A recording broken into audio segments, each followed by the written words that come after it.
Welcome to the place where brains collide with science, wit, and a nerdy vibe. I'm Dr. Angel. Let's dive in where psychology meets a clever spin. Stay curious, be kind, and keep your mind nerdy. Why you keep screwing up your life and how to finally stop. A quirky guide to not getting in your own way. Hey nerds and emotional ninjas. Welcome back to Nerdy Psychology, where mental health gets curious, courageous, and, well, just a little bit quirky. Hi, I'm Dr. Angel, and I am your host on this journey for us to figure out what keeps tripping us up over our own lives. Welcome to the finale of our exciting 3-part series.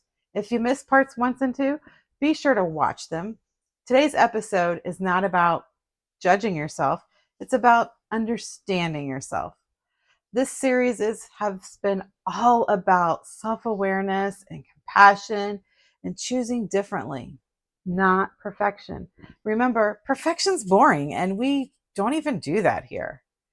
Before we jump in, smash that subscribe button. We're working on our goal of 10,000 subscribers, and I want you to be in our little weird brain club with us. Let's dive in. Mistake 9. Hiding in shame and secrets. Shame dies when stories are told in safe places. What we hide owns us. Shame thrives in silence, but withers in empathy. When we keep our secrets and shame hidden, they have a profound impact on our mental and our physical health. Toxic and long-term shame can lead to chronic stress, anxiety, depression, and a host of physical and medical ailments. It's crucial to address our shame and secrets, but it's equally important to choose the right person to share them with. Here's some examples. Imagine hiding a relapse in an addiction recovery. You might feel ashamed and afraid of judgment, so you just keep it a secret. But this can lead to increased stress and isolation, and making it so much more difficult for us to seek help or support. Consider keeping secrets about your sexuality, trauma, or mental health. You might fear rejection or misunderstanding, so you just stay silent. And this can result in feelings of loneliness, despair, preventing you from finding acceptance and healing, or lying about your finances, your marriage, or your pain is other common examples. You might worry about being judged or pity, so you just hide the truth. This can lead to a sense of isolation and prevent you from really receiving care, love, and support that you need. All right, science bite. You know I love Brene Brown, and her research shows that shame cannot survive empathy and connection. Secrets don't protect us, they isolate us. I want you to think about a castle with the moat around it and the brick walls. That's what shame does. It walls us in with all these negative, hurtful feelings that we have. It keeps the bad in, and it just swirls around with us. And it doesn't let the bad out, and it doesn't let the good in. It becomes this wall that just doesn't penetrate. And the longer we're behind this wall, the taller the wall gets, the more frightening it feels to start peeking through that wall. But when we share our stories with trusted individuals, and trusted is the key word here, we experience relief, and we're on that journey of healing. However, and I'm going to say this and I can't overstate it, it's important to exercise discernment when we choose people who can handle, we want them who can handle hearing our truth with empathy and understanding. So, an action thing we can do is choose one trusted person and share one thing we've kept hidden. Notice the relief you feel afterward. This exercise can help you experience the benefits of vulnerability and connection. Remember, it's crucial to select someone who has proven to be trustworthy and empathetic. All right, let's look at some reflection prompts for ourselves here. What can we look in the mirror for ourselves? What are you hiding that's weighing you down? What lives in your secret dark closet of inside yourself? I want you to reflect on the secrets and the shame that's causing you stress and isolation. What story are you afraid to tell? Who can handle hearing it? Consider who in your life has shown you that empathy and understanding, and think about sharing parts of your story with them.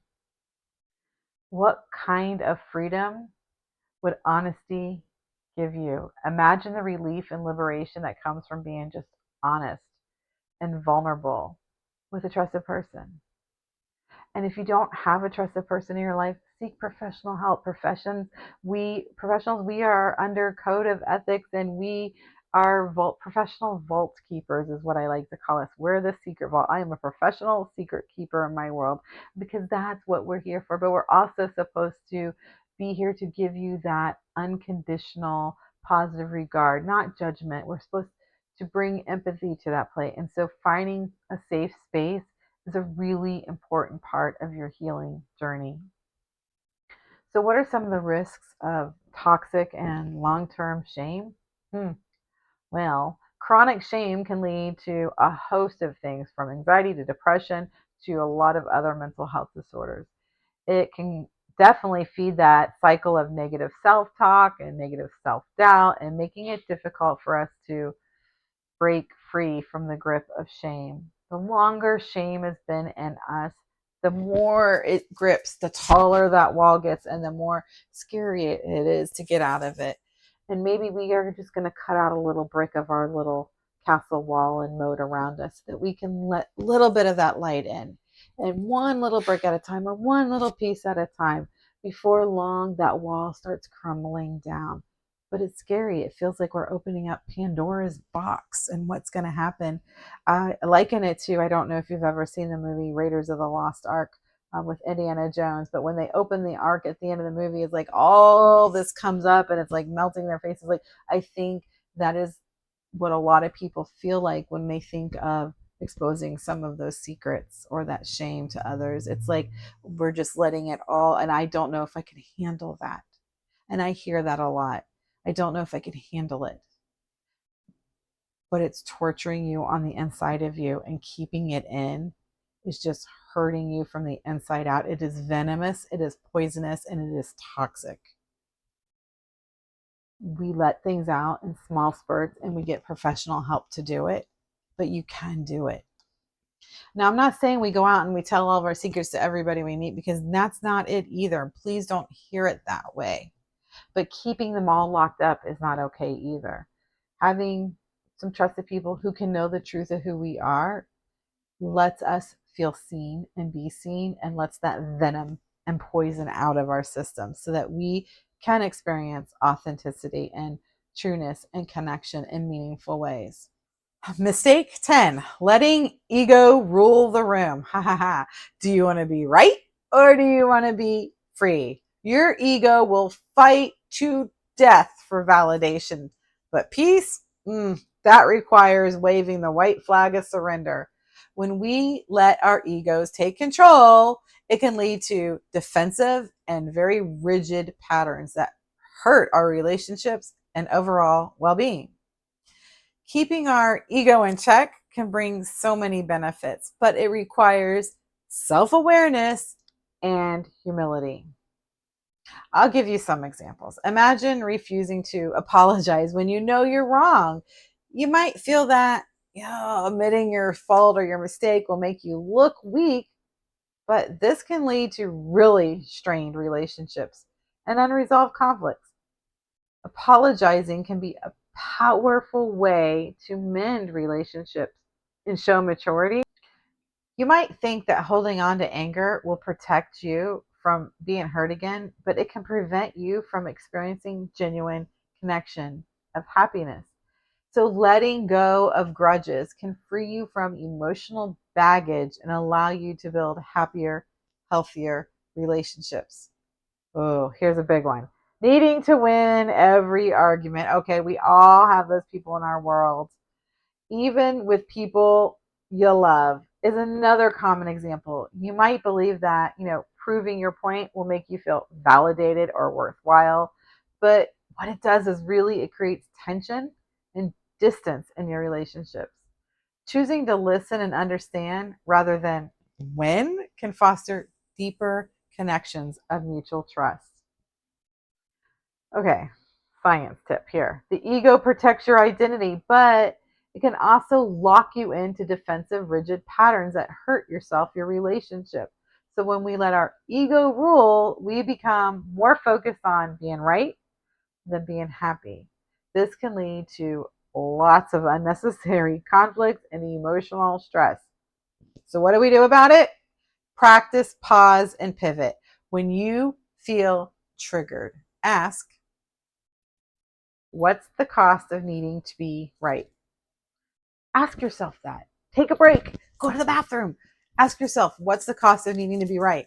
This exercise can help you reflect on the impact of your ego driven actions and choose a more peaceful and constructive response for yourself.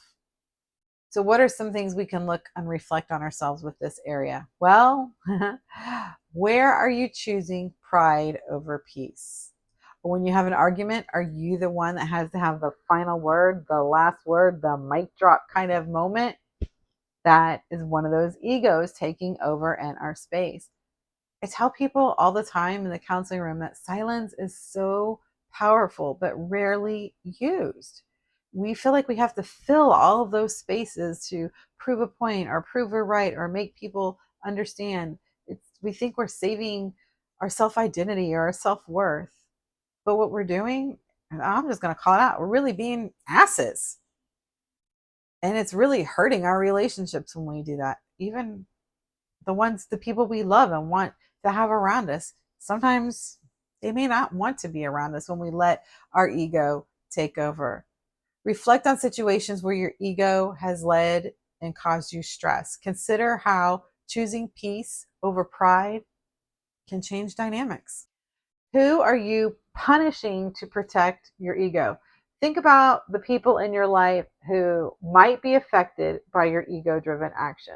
How could letting go of your ego improve your relationships with them? What could be healed if you just let some of your ego go? Imagine the emotional and relational healing that could occur if you just chose to let go of your ego and embrace humility, empathy, and understanding. So, cost of letting go of ego, ha ha ha. So, if we're not when we don't let go of our ego, we have strained relationships, emotional stress, missed opportunities for growth. Hello, we're here because we want to grow and have the best life. And when we let our ego have control, it's taking those opportunities right away from us. It's leaving us in isolation and keeping us not doing and living our best place and self. And we feel so disconnected from others. We will feel like the self fulfilling prophecy that, oh, nobody wants to be around me or I'm not lovable. And the truth is, we're not keeping that ego in check and we are letting it make that happen in our space. But here are the benefits of keeping our ego in check. And this is not an easy one because that ego is loud and it is proud. Trust me there. We have improved relationships, right? So by keeping our ego in check, you foster healthy and fulfilling relationships. You can communicate more effectively, you can resolve conflicts, you can build mutual trust and respect. People feel safe. We can have emotional peace. Letting go of that need to be right can give that sense of peace. Mistake 11, not learning the lesson. If you don't heal from what hurt you, you'll bleed on people who didn't cut you. Okay, I'm going to say that all over again. If you do not heal from what hurt you, you will bleed on people who didn't cut you. Life will keep giving you the same lesson until you learn it. That's not punishment, it's invitation. When you fail to learn from your experience, we often find ourselves just repeating the same mistakes over and over and over and over again. Recognizing this pattern and making conscious efforts to change, that can lead to some personal growth and transformation. So imagine dating the same kind of person, same thing on the inside, just a different name and face. You might find yourself attracted to people who are, like emotionally unavailable or toxic or repeating that same dynamic over and over. And this leads to heartbreak and frustration, preventing you, first of all, from finding a happy, healthy, fulfilling relationship. And it also reinforces the negative bias that something's wrong with us, or we're unlovable, or we'll never be happy, or we're not able to have what we would desire to have in our life. Consider switching jobs, but always ending up with the same toxic boss dynamic. That's a big one. So you might think that, oh, changing the job is going to solve the problem. But if you do not address that underlying issue, you may find yourself in the same situation. Different boss name, different company name, same thing. And this can lead to dissatisfaction and stress, hindering your career growth. This is one of those things where I would say where people want to do the geographical change. I'm going to pick up and move to another state so things will be better. Well, if we haven't learned what we need to learn, the problems and the things that we were dealing with here are coming with us to wherever that is, because they're in here. We need to use our reflection and do our inner work to really work on that, so that we're not taking it everywhere we go with us. Feeling like a victim in every situation, never asking, what's my part? You might believe that life is always happening to you without recognizing your role in the reoccurring pattern. Is it that maybe I'm ignoring flags that I shouldn't ignore? Or maybe I'm being overly giving too many opportunities for people to talk negatively to me. What is happening that we or you haven't learned? And recognizing this role. This mindset can prevent you from taking responsibility and making positive changes. So when you feel like you're the victim, if life is happening to you, well, then what do? It happens. You feel victim to that.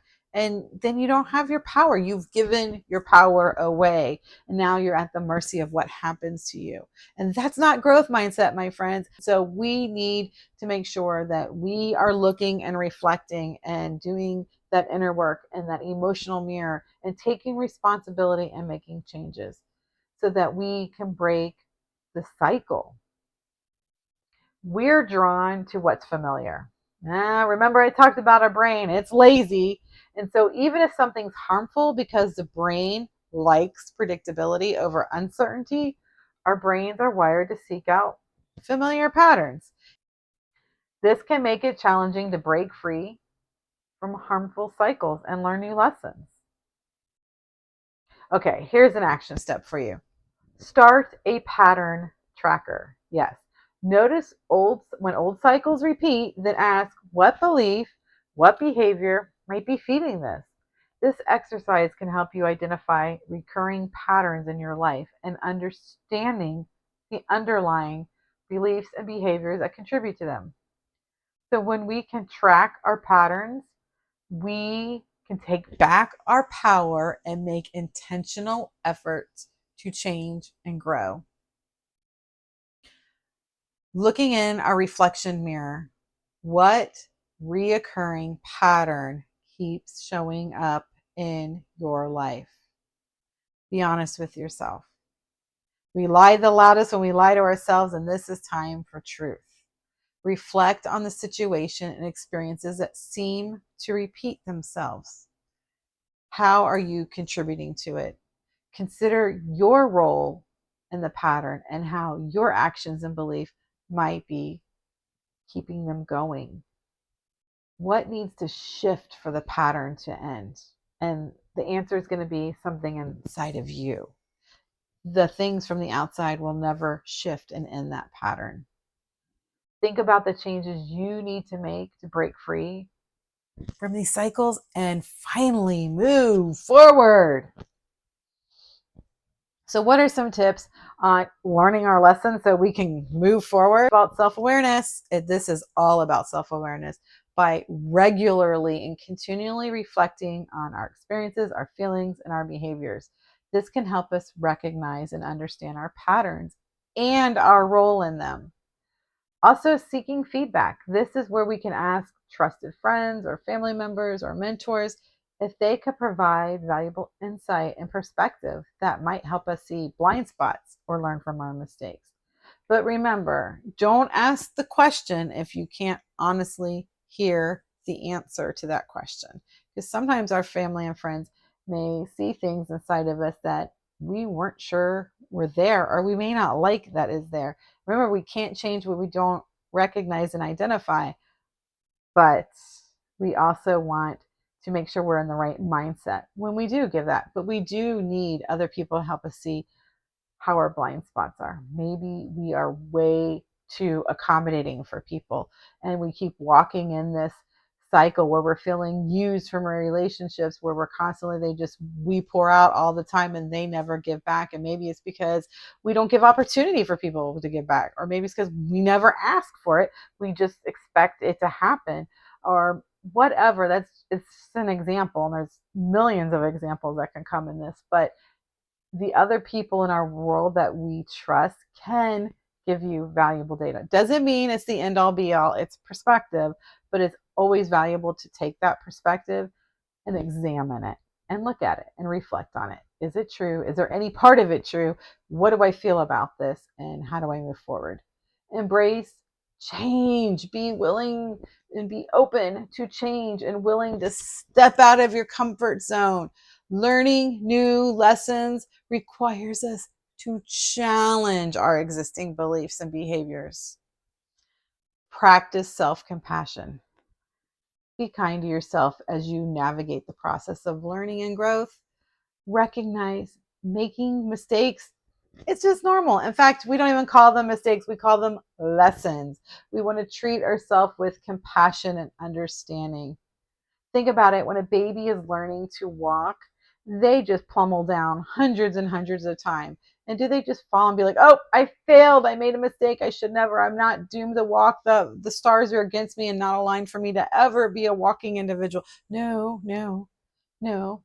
They get up and they get up and they get up and they get up and they keep doing it over and over, and they give themselves that space to learn. That's where we are emotionally in a lot of spaces of life. We just don't give ourselves the space to learn. We expect we should just know this, or, oh, get it all the first time. Yeah, no, no, no. Give yourself space. Set intentions, clear intentions for the changes you want to make. Keep them small, keep them real. This can help you stay focused and motivated as you're working towards breaking free of harmful patterns. I'll get a little vulnerable and share one that I am personally working on right now in my own life. And that's where I struggle to give myself the space to recover and to rest more. And so, because I have a lot of things and a lot of goals and I have a lot of ability to do the things I want to do, sometimes I just don't stop enough. And so I literally have goals in my weekly journal of what am I going to do to help myself rest. Every day I have reflection time of some kind. If it's listening to music that makes me feel energized, if it's journaling, if it is just listening to some funny comedy or a book that I want to listen to, but not because I'm learning, but just because it's there, or a silly TV show I want to watch, or quiet time and just sitting, or going outside and just spending some time in the sun. But I have been working on building that in multiple spaces in my day, and it started with one step. I put my phone on relax mode during my lunchtime. I found during my lunchtime, I was working my whole lunchtime. I was taking phone calls and doing all this other stuff. And I never felt rested during lunchtime. So I made one move. I put my phone on rest. I relax, where phone calls don't come in and I don't get text notifications. And I can make exceptions for emergency people that might need to come through. But for the most part, it's quiet. I don't have that distraction. I'm not picking up my phone and scrolling on my lunch.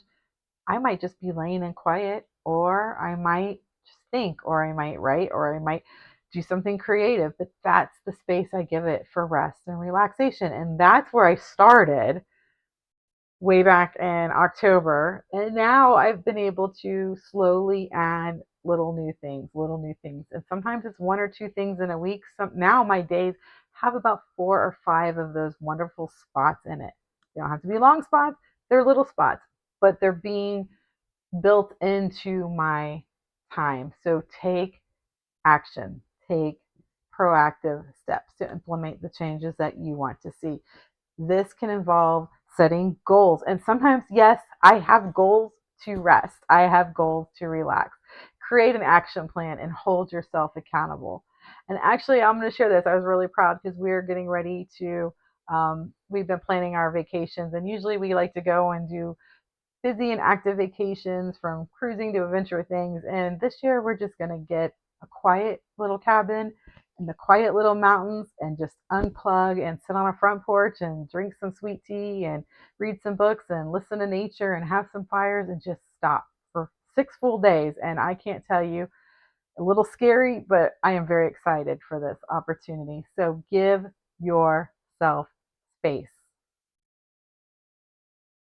I can't believe it. We are finally on mistake 12. Giving away your power. Whew. When you blame others, you give up your power to change. This one hits hard. So many of us are giving away our power and we have no clue that's what we're doing. We let others dictate our moods and choices and self worth and even our identities. Then we grow resentful of them and of ourselves. It's really important that we recognize when we're giving away our power and take steps to take it back. Imagine letting a partner's opinion determine whether you feel beautiful. Well, you might rely on their validation about feeling good about yourself, but this can lead to a sense of insecurity and dependence. When their opinion changes, your self worth plummets. Or this one, consider letting your boss's approval dictate and decide your competence of doing your job. You might feel that sense of worth as an employee is tied to their recognition and praise. This is making you vulnerable to their moods and their biases. If they are critical or indifferent, you might start self doubting your abilities, or worse, feeling like a failure or feeling like you're not good enough. Here's another area we could give away our power: not setting boundaries with friends or family because we feel like they might be upset. Ooh, you might avoid just asserting your needs and preferences just to keep the peace. Where does this lead? Long term resentment, loss of personal autonomy and agency. And over time, you will feel trapped and powerless in your own relationships. Here's some insight: power is not about control, it's about ownership. When we outsource our emotions to others, we become resentful and disempowered. Taking ownership of our feelings and decisions can help us reclaim our power in our lives and live more authentically. Are you the individual whose mood is elated when somebody around you's mood is good and your mood is deflated when someone has having a bad day? That is what I'm talking about with giving away that power. We retain our mood. Someone should be able to have a negative mood and a bad day without it tanking what happens inside of us. Your work is your work if it gets recognized or if it doesn't. And if you need some critical feedback and construction feedback, then ask for it. But our worth, our mood, our desires, they cannot be sitting in the hands of the people around us. And so often we give our power. You make me feel this way. I hear the language all the time in the counseling room, and sometimes it's just a little part of that phrasing that they've given their power away. Instead of giving it, let's look for opportunities to take back our power in our life and reclaim that power. So here's an action thing you can do. You could create a power inventory. List all the ways you've handed power over to other people, and then start reclaiming one decision, one boundary, one choice at a time. This exercise can help you identify areas where you've given away your power, but also help you take the steps to regain control. Here's some things to reflect upon.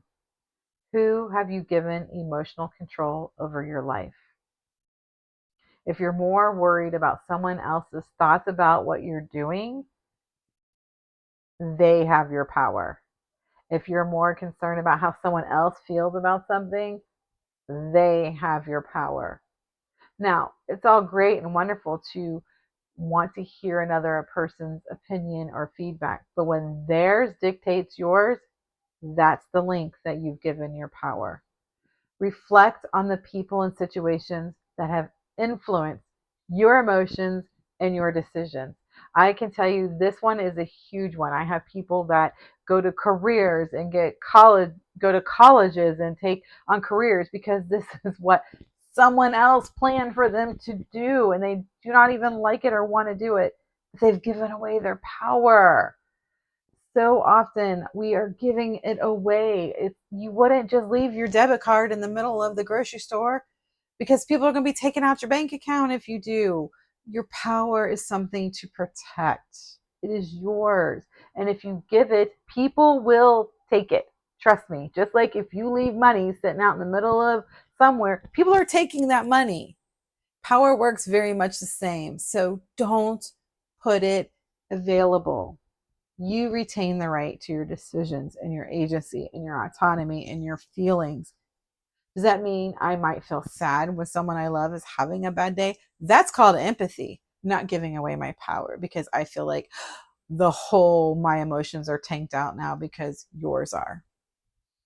What resentments are you carrying that started with giving away your power? Who are you angry at in your life? Because that sometimes can be a really big clue of who I've been given my power to, because I'm feeling angry that I'm not making my own choices and decisions. And this can happen to where kind of faith people are in, or where they go to church, or where they live, or what they do with their money, or how they vacation, or what they name their children. Like, this is an area in life that can cover so many spaces, and we're doing it and we're not fully aware that that's what we're doing.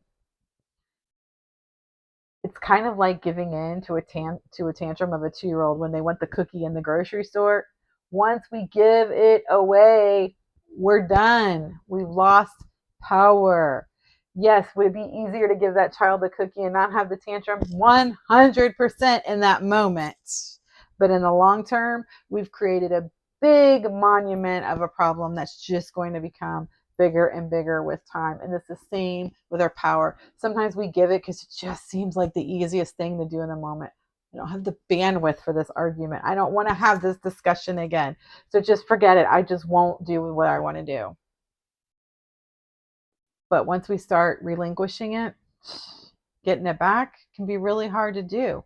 And so what would it feel like to have emotional sovereignty? Imagine the freedom and empowerment that comes from taking ownership of your emotions, your decisions, your actions, your relationships. Drop a comment if any of these mistakes hit you so far.